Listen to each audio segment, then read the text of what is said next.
This is a column written. It's a very smart column by Dan Wolken of the USA Today. And this is really smart because this is what I've heard and what I've noticed, but he did a better job of explaining it. He talks about the 4 reasons Ohio State lost, and he said, and this is one of his 4 reasons. It's very smart here. Dan Wolken, USA Today. He said, cracks in the chemistry.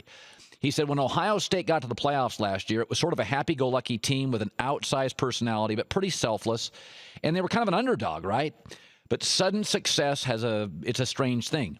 Cardell Jones gained a Twitter following in the hundreds of thousands, hit the ESPYs. 4 players, defensive end Joey Bosa included, suspended for the season opener. Transfer rumors are involving Braxton Miller, who wanted more playing time. There were reports that super agent Drew Rosenhaus was rubbing elbows with players and families. And then you got another disruption. J.T. Barrett cited for operating a vehicle while intoxicated.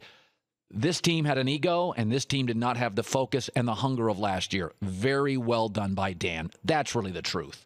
The team had the talent. The team was good, but success is, when I used to work with Trent Dilfer, he used to have an old saying. He said, it's not how you handle failure. Guys handle failure the same way. Head down, work our tails off. It's how you handle success.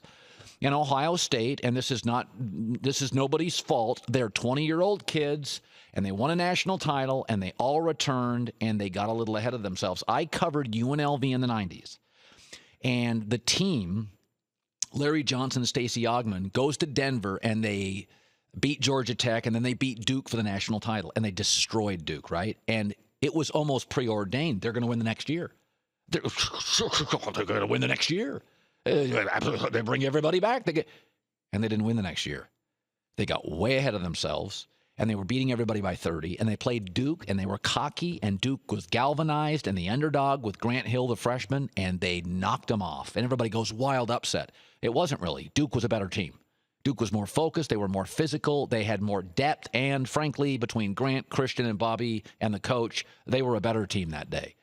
So I'm not blaming anybody, but this Ohio State team, and I've voted them number 1 all year, not because I thought they were great, because I don't think anybody's great. I have Alabama number 1. I don't think they're great. I have Clemson number 2. I don't think they're great. I think there's a bunch of very goods.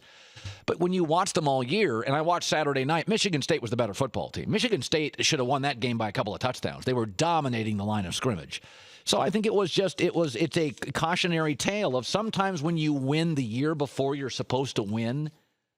Ohio State won last year as an underdog, and it's hard to bring all those guys back and say, hey, you ever been to Columbus, Ohio? The whole city lives, breathes, eats, sleeps Buckeye football. It's not like Los Angeles, where UCLA's quarterback could walk into a restaurant and 90% of the people don't know who he is. These underdog Buckeyes won a title the year before people thought they would. I mean, they lost to Virginia Tech at home last year, got thumped. Then they win the title, and they came back this year, a little bit of ego. Everybody's talking NFL. It's the reality.